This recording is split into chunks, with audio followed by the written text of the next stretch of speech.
Hello, duties and to Bagel Bites, and this will be episode 3.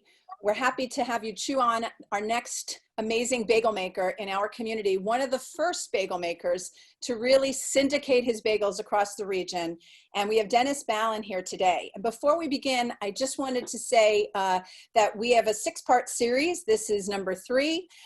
They air and drop every Sunday morning at 10:30 a.m. and you can watch them on our Facebook page, Seattle JFF, or on our YouTube for the Strom Jewish Community Center, SJCC YouTube. I wanted to let you know that we have a number of other programs going on all week, Zoom with the Jew and Divanathon, which is a film club conversation with filmmakers. So check it all out on our Facebook page. So now to begin, why Bagel Bites? Why in the Seattle region?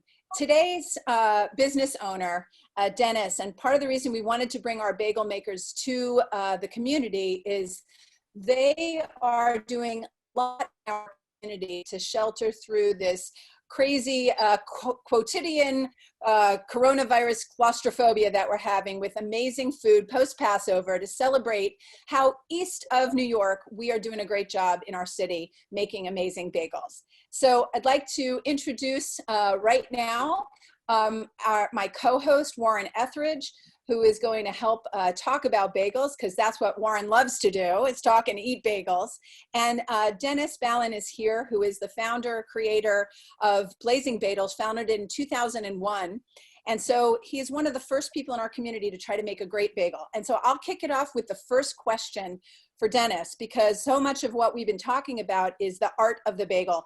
And truth be told, Warren and I, those of us who are watching this, are both New Yorkers. So we really resonates with your tagline, best bagel east of, of New York. And I think that the first question is, how and why is your best bagel the east of New York? How did you do it? Well, how did I do the logo, the slogan, or how did we just do best bagel? How'd you come into the bagel making business? Because you are a trailblazer and it's called Blazing Bagels. And I don't know if that's about how you cook your bagels or that you are a trailblazer. All right. So I was in the office supply business for about 20 years in Southern California. And one day we decided to move up here. And then I continued in that business for another 8 years. And another day I got a phone call, and my boss said, sorry, but we're moving on. And the company back in Germany closed up. Go find a job. So I started this little bagel company by purchasing bagels at a pretty good bagel shop in Redmond. And it was called Redmond or Mikey's Bagels. And I went out, I built a little cart and went out to businesses all around the Redmond area and Bothell and Issaquah, and sold bagels from this cart. And then it got to a point where I was selling more bagels than the bagel shop could handle. So I went looking for a bagel supplier, and I couldn't find a good bagel supplier that would deliver my bagels, number one. And also that my customers and I liked. And times had changed. The bagels that were made before were good, but at about 20 years ago, they went downward. And so I looked online for to learn how to make bagels, and I found a bagel consultant of all things, and hired them, and they helped build my business pretty much. They gave me 2-day lesson on how to make bagels pretty much. And in fact, the building we're in now is the same building that we got 20 years ago. We just enlarged it. So that's how I got in the bagel business. And they had recipes for me when I signed up. We've tweaked them several times after that. And they basically made it easy for me to start doing bagels. And as far as recipes and mixes that we got, after we tweaked, we started doing our own mixes, and we got away from the pre-mixed product, and it's been working out really, really well for us. That's how I got started in the bagel business. So, well, I have a bunch of questions, but I've got to go to bagel consultant because I'm now looking for a fallback job. What does a bagel consultant do, and how do they arrive in a puff of smoke, or what happens? Well, no, the party that I found online and there again, this was about 20 years ago. I just wanted to learn how to make bagels, and it popped up online. It said bagel consultant. So I called the guy, and they were some of the founders, some of the people that helped start Noah's. But I didn't want a bagel like Noah's or Einstein's, and I wanted to go far from that type of bagel. So the bagels that they helped create and the method of the way they made them, they sent me samples, and it seemed to work pretty good. I liked what I got as samples, and we tweaked a little bit here and there with this consultant's help. But they were really primarily, what their business was to set you up in a retail bagel shop. And coming from my office supply world, I didn't want to do retail. I wanted to do a little bigger than I wanted to do wholesale. Plus the fact that I couldn't find a good wholesale bagel meant that there was an opening for a good bagel company. And I was very used to, and I was very comfortable calling on the Hyatts, the Marriotts, school districts, the Boeings of the world. I had no problem with that. And so that's what I wanted to do. And I didn't want any part of retail. I had zero part of retail. And then all of a sudden, when making bagels, we had neighbors coming to us where we are, wanting to buy some of our bagels. And so the cart business that I had to start the bagel with, or my business with, we stole the little cash box we had to do our cash with. We bought some Costco racks and we put them up, bought some baskets and put them up, and all of a sudden now we're open for retail. And we're in the same location, just it grew from then, back then.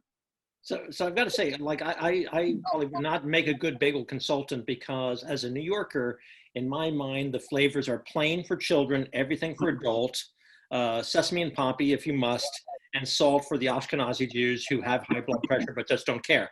But you are like the Baskin Robbins of bagel makers. You have something for everyone, which I applaud you for. And I wondered, like, was that part of the goal going in, or did you just decide we were going to serve every single person with a bagel appetite?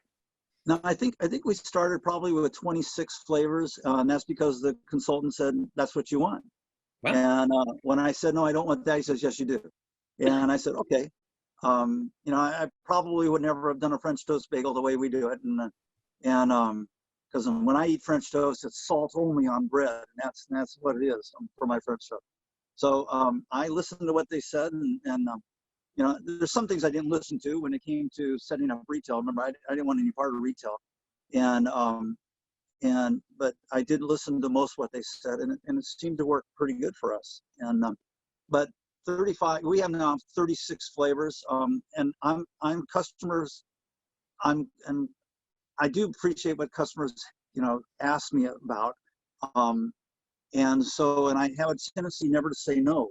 So when they ask for a chocolate chip bagel, I say, okay, we'll do that. Or a French toast bagel this way, okay, we'll do that.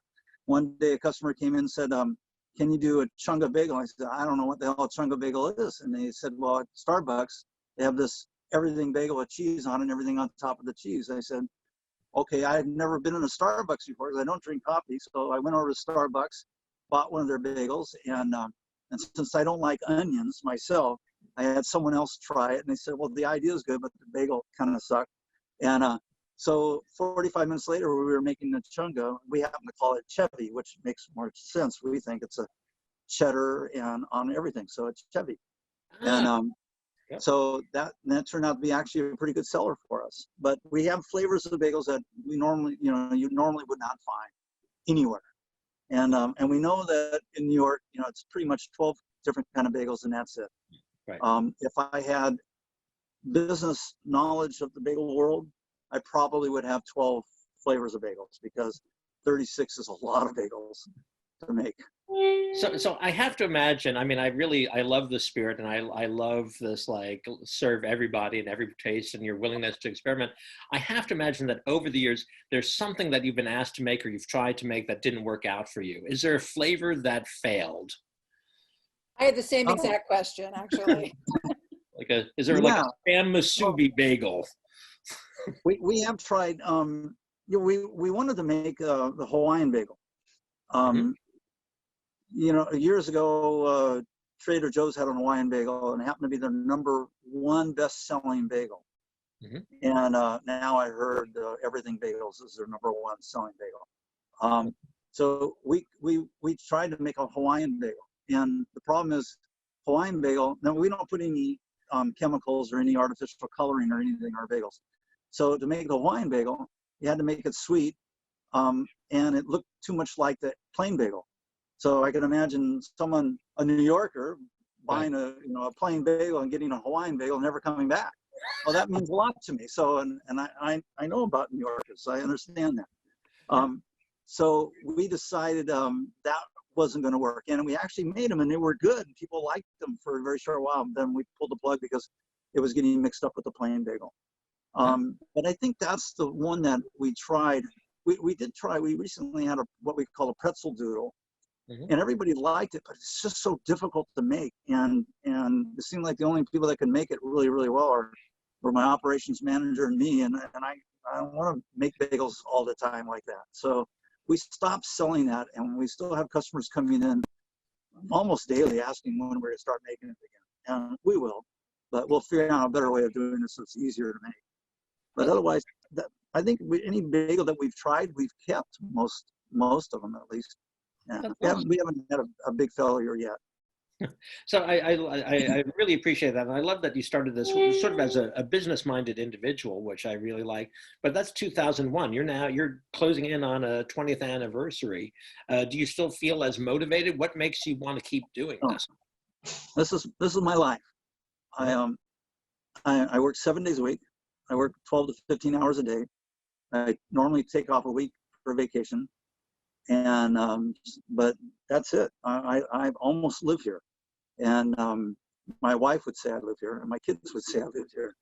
And but this is what I love doing. I can't imagine doing anything else right now, But I'm getting up there in age. I'm 67, just turned 67, and but I can see in about 3 or 4 years finally, passing it on to a family member maybe. But I love what I do. I love the people that I meet here. They'll find me sweeping out there on a daily basis, and customers come in to see me sweep sometimes. I've heard that. So yeah, that motivates me. Customers motivate me, making a good product, and customers saying best bagel I've had ever, and they happen to be a New Yorker. That thrills the heck out of me. Incidentally, we have a sign. We have a historic sign here, and historic only because of the way we got the sign. But it says, we reserve the right to refuse service to Redmond City Council members and New Yorkers. And then underneath it, it says, just kidding about New Yorkers, but we're going to add another little line under there. And it's going to say, sometimes. It's fair enough. I think it's a good movement. Warren, I have a question for Dennis. So, this is obviously a bagel bite, but the Redmond City Councilman brought up the story where you're really fighting for, in Redmond, I read your history of really fighting for the right to advertise, and you won a right in Redmond to have other fellow small business owners advertise on street corners and things like that. Can you just tell us a little bit about that? And just, it seems to me it's also giving, friends of frontline heroes, there's part of you that is a fighter. And has it been a struggle and a fight all along the way, or was it just at the beginning? Well, it was a fight at the beginning. Where we're located is very hard to find. If you put us up until recently, within the last 3 or 4 months, if you Google us, it won't take you to our address. The city has a rule, and a lot of cities have this rule, that if the front door is on one street, that's where your address is going to be. However, in our case, our front door is on this one street, but they have our address going to another street right around the corner from us. So if you're trying to find us, you're going to make a left-hand turn on one street, and you're going to keep on going. And I have people saying, I've been trying to find you for 2 years, and all I can imagine in my head, and I have a vivid imagination, that they're circling around for the last 2 years trying to find us. But it has been very difficult to find us, and that's part of the intrigue of Blazing Bagels. It's hard to find. We're a warehouse. It doesn't look like a bagel shop. It doesn't look like your typical bagel shop until you walk in the doors, and then it's unusual. it's a very unique bagel shop, probably the most unique bagel shop in the country. And I'm talking about our main one, our Redmond store. The other ones are very similar to the Redmond store, just a lot smaller scale, where we don't bake at the other stores currently. But having 36 flavors of bagels at the other store is fairly unique in this world. So anyway, so we hired a really tall, ugly kind of guy who had a bad odor to him. We hired him to go out and hold a sign on the main street out in front where we are, and to bring people down this road to come visit us. And the city came in with the rules and regulations on how we can advertise, and when we followed those rules. And so we were on the street holding a sign, and a portable sign. And we weren't the first ones to do that. Mattress people were doing that, pizza shops were doing that, and we decided we should be able to do that. And the city said absolutely. In fact, the city said we have the freedom of speech to go do that. They said Issaquah allowed it, Bellevue, Seattle, they all allow it, so the city did too, so Redmond did. So we went out there, held a sign up, and it actually gave us business. And we weren't doing hardly any retail business at the time. And that brought in a couple $100 a day extra for us, which at that time in our lives, that was a big, big thing. So we did that. And about 4 or 5 months later, the city came in with a cease and desist letter and said, if we kept on holding a sign out there on the road, that I could be fined $5,000 and go to jail for a year. I don't like being told I can't do something I know I can. So I continued to hold a sign out there. My sign guy quit because he didn't want to get thrown in jail. I think he had a past history with jail, so he didn't want to get thrown back into jail. And so I held a sign out there. And it continued to do good business for us, and we continue to do it. And besides, despite what the city said to do. So city came back in and said, you're going to be, you're going to jail if you continue to do that. And there was a story about us holding a sign out on the streets by the Seattle Times. And a lawyer out of Washington, D.C. happened to see the article and called us up and said, we'd like to represent you free of charge all the way to the U.S. Supreme Court, if need be. And that law firm is called the Institute for Justice. Great, great law firm. And so they represented me free of charge all the way to the U.S. Supreme Court. We sued the city for $1, and we have that prominently up next to my New Yorker sign. And so in the city, we sued the city for $1, and then about 3 or 4 years later, we won in federal court. And then the city decided to go to appellate court to appeal the case. And we went to the 9th District Court of Appeals, and we won there too. Cost the city $321,000 to defend the case. We got our $1. In fact, we didn't get our $1 right away. About 4 years later, we finally got our $1. And that was another whole story. That was fun too. But we had news agencies, every news agency you can imagine out here in Seattle, out here helping with us. And we had protests on our behalf. We had T-shirts that said something, I think, the city won't allow us to tell you where we are, but the Constitution says we can.